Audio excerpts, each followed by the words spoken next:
As regional developments continue to unfold, public attention is not only focused on security and economic impacts, but increasingly on environmental and health dimensions of these events.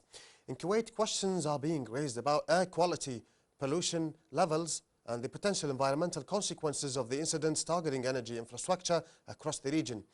The state of Kuwait has long invested in advanced monitoring systems and precautionary measures to safeguard both the environment and public health. However, with evolving regional dynamics, it becomes essential to understand what risks are real and what remains under control, and how authorities are responding in real time. To help us understand and navigate these critical questions, we are now joined in the studio by Alghalia Abualhasan, Sustainability and Environmental Stewardship Engineer, who will provide us expert insights into air quality conditions, monitoring systems, and the potential environmental impacts of any regional escalation. Engineer Alghalia, welcome to our studio. Thank you for having me. I'm honored to be in the national television. And Engineer Alghalia, if we head straight to the point of, as we were mentioning, about environmental difficulties that have been happening the past few days, or past 2 weeks at least, there's lots of public concerns, not only about the political matter or the economic matter, but also it has extended to be around the environmental impacts and the environmental concerns, such as pollution and such as, of course, the water. Some people fear that there might be threats to power plants, there might be threat to also electricity and other things. So if we begin by the question about the people's behavior, how can it affect in managing a water crisis? Yes, I understand during this time there's a lot of things that like we can't control, but people have an important role because they control the demand. So in a water situation or in anything, there is a supply and there is the demand. And for the supply, the authorities are monitoring 24/7 and have already built this infrastructure to hopefully continue to serve us.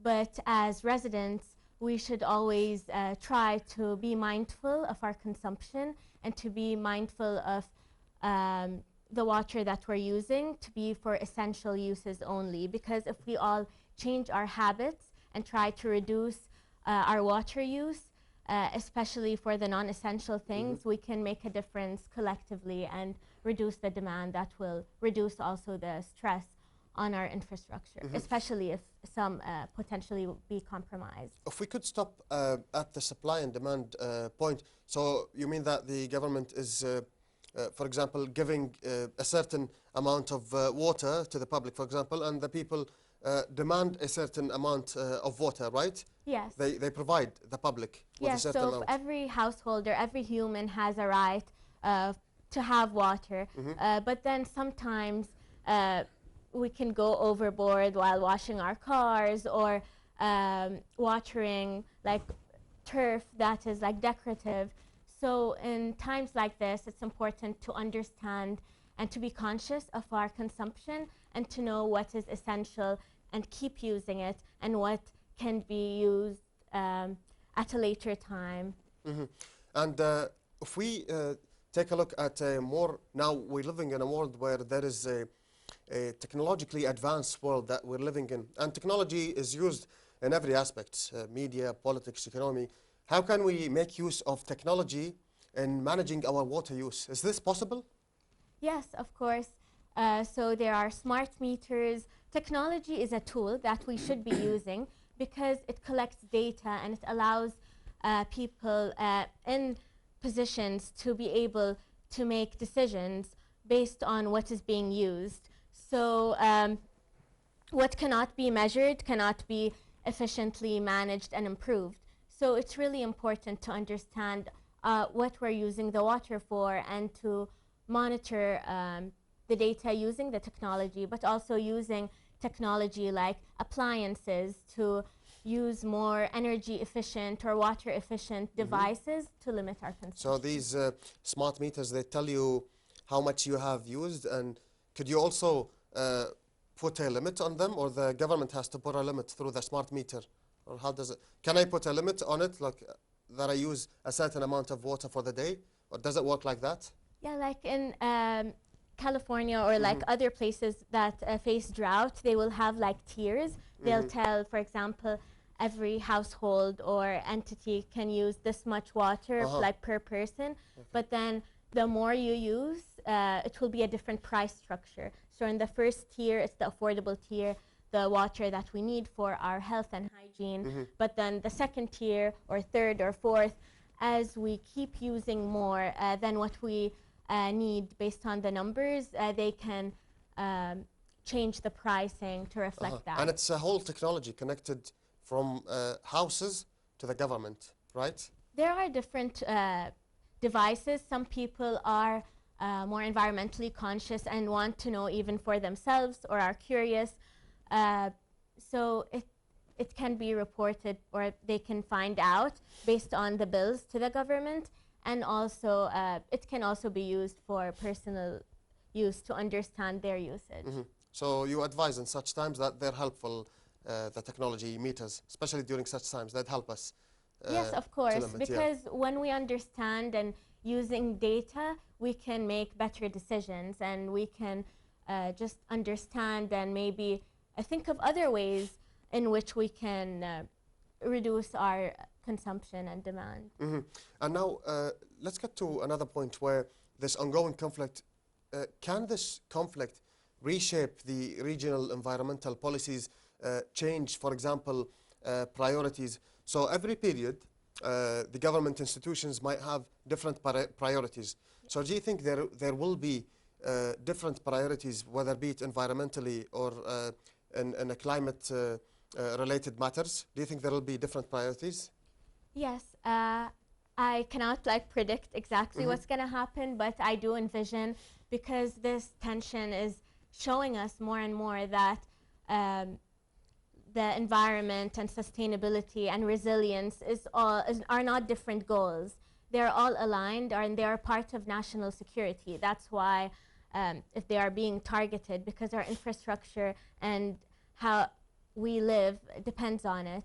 So I think from now on there will be more redundancy, and I think there will be more policies to incentivize the diversification and decentralization of like diversifying our portfolios, our local energy use. For example, now most of our power is from a central source, but we have another source that's an untapped resource, which is the sun. It's available year-round in Kuwait. We have sunny days most of the year, and we can have solar power and have it decentralized, especially if it's an important area or an agricultural area, as well as other than power, using stormwater or rainwater capture, as well as reuse. So I have personally like worked on recycled water plants like in California, and we used it for irrigation and flushing. So it's important to use different types of water, using the correct type of water for the correct use case or purpose.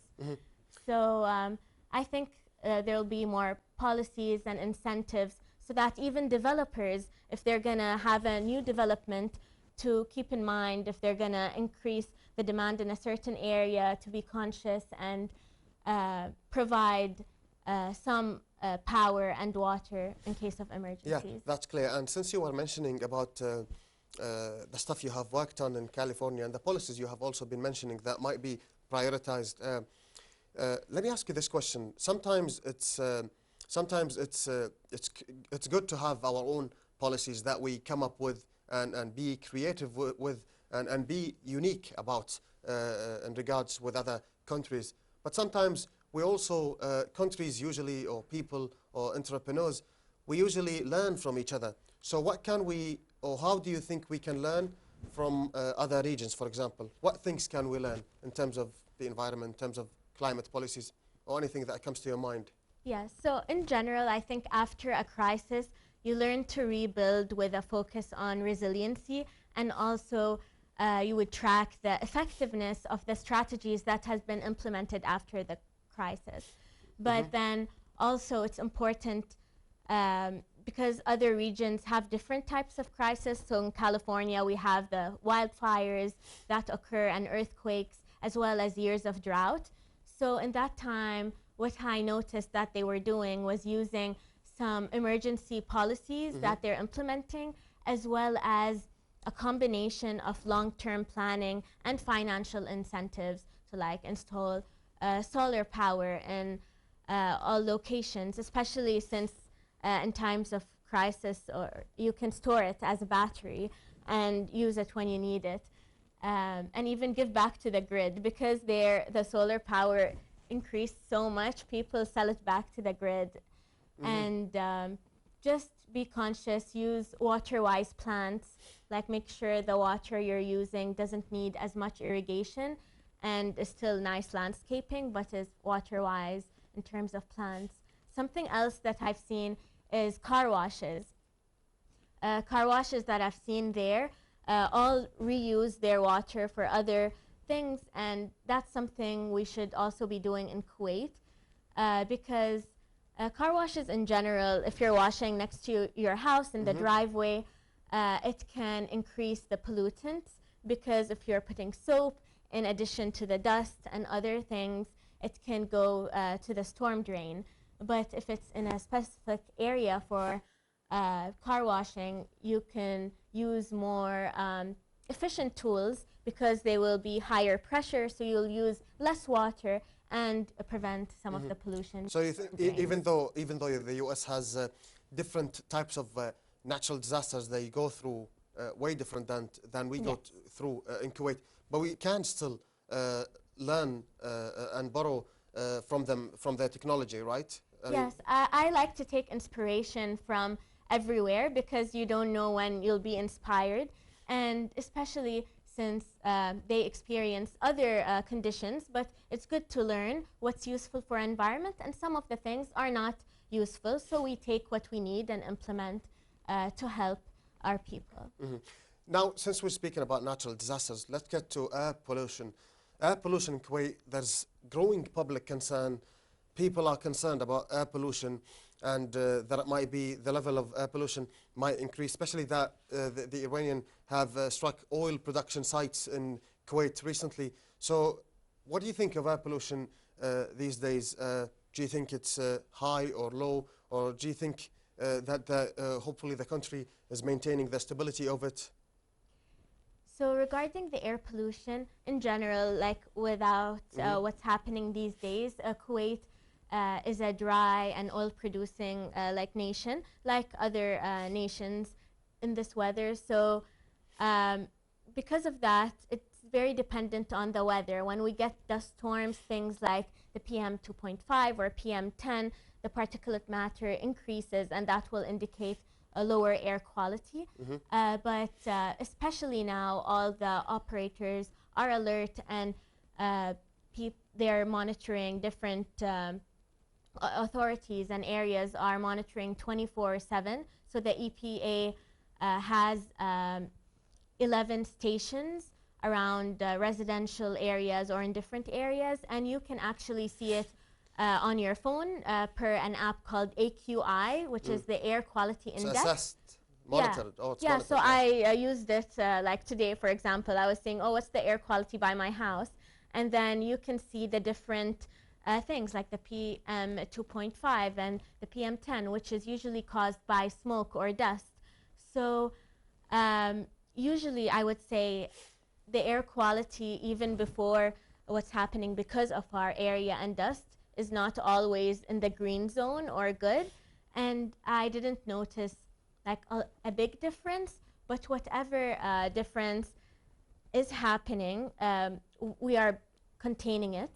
So if there's smoke, putting that out will definitely help, and that would be just a temporary period until it disperses. So definitely something to keep in mind, and something to understand, because I know some people are curious. So for example, the NO2, if they'll see in the app, it's usually caused by traffic emissions, because people here drive cars mainly. But then if they see the SO2, it is related to the oil and refineries. But what if, air pollution worsen at a certain point, temporarily, for example? Yes. What piece of advice would you give to us, the people residing in Kuwait? So the piece of advice is basically simple and straightforward things that we can do that are effective and helpful during these short-term periods if it potentially worsens.